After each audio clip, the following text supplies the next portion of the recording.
বাঙালির অত্যন্ত পছন্দের একটি খাবার আলু পোস্ত। রেসিপিটা দেখতে থাকো, দেখো কিভাবে আমি আলু পোস্তটা তৈরি করি। আলু পোস্ত রান্না করতে যা যা লাগবে নিয়েছি পোস্ত, একটা টমেটো, একটা পেঁয়াজ, একটু আদা আর কাঁচা লঙ্কা। আর বেশি কিছু লাগবে না। প্রথমে পোস্তটা বেটে নিই। পোস্ত আর আদা একসঙ্গে মিশিয়ে বাটবো। মিহি করে বেটে নিলাম পোস্ত, খুব সুন্দর বাটা হয়েছে। নমস্কার বন্ধুরা, নমিতাস কিচেন অ্যান্ড ব্লগ চ্যানেলে আপনাদের সকলকে স্বাগত। আজকে আমার রেসিপি হচ্ছে আলু পোস্ত। এই দেখো আলু নিয়েছি। এবার এই আলুগুলো আমি সেদ্ধ করে নেব।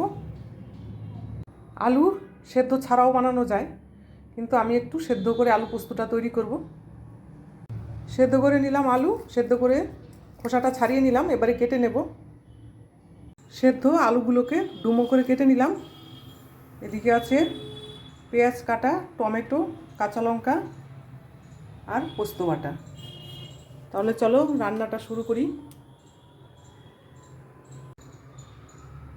দিয়ে দিচ্ছি সর্ষের তেল। এবারে ফোড়নে দেব কালো জিরে আর শুকনো লঙ্কা, তেজপাতা।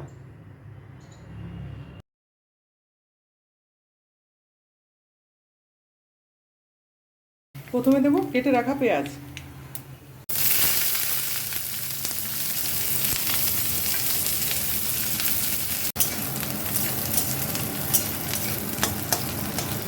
পেঁয়াজটা একটু লাল লাল করে ভেজে নিলাম। এবারে দেব আলু।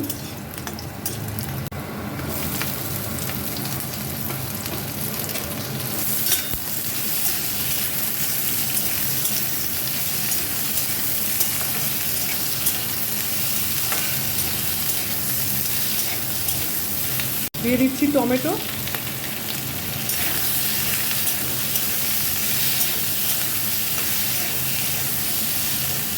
এবারে দেব পরিমাণ মতো নুন।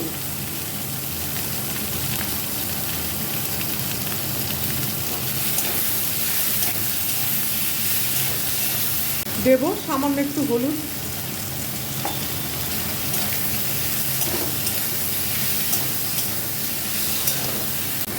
আলু পেঁয়াজের সঙ্গে ভাজা হয়ে গেছে। দিয়ে দিচ্ছি পোস্ত বাটা।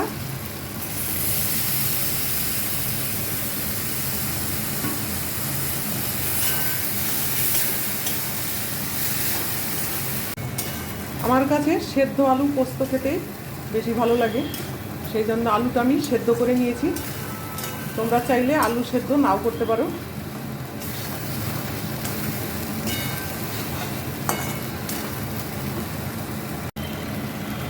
এবারে দিচ্ছি জল। পোস্তর বাটিটা ধুয়েই জল দিয়ে দিলাম।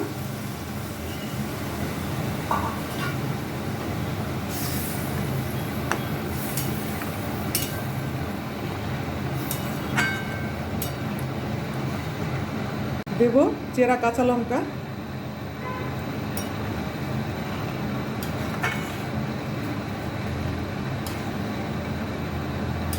মিডিয়াম আছে একটু ঢাকা দিয়ে রাখবো।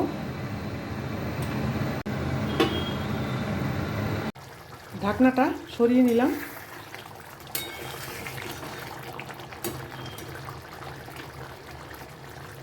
চিনির পরিবর্তে দিয়ে দিচ্ছি এক টুকরো মিশ্রি।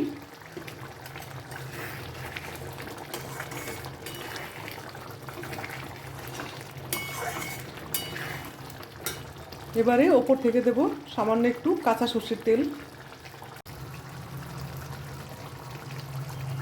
তৈরি হয়ে গেছে আলু পোস্ত। এবারে নামিয়ে নেব।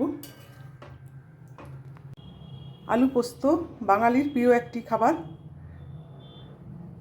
তৈরি হয়ে গেছে। রেসিপিটা তোমাদের কেমন লাগলো অবশ্যই জানিও। ভালো লাগলে একটা লাইক করবে, কমেন্ট করবে আর আমার চ্যানেলের সঙ্গে থাকবে। Thank you.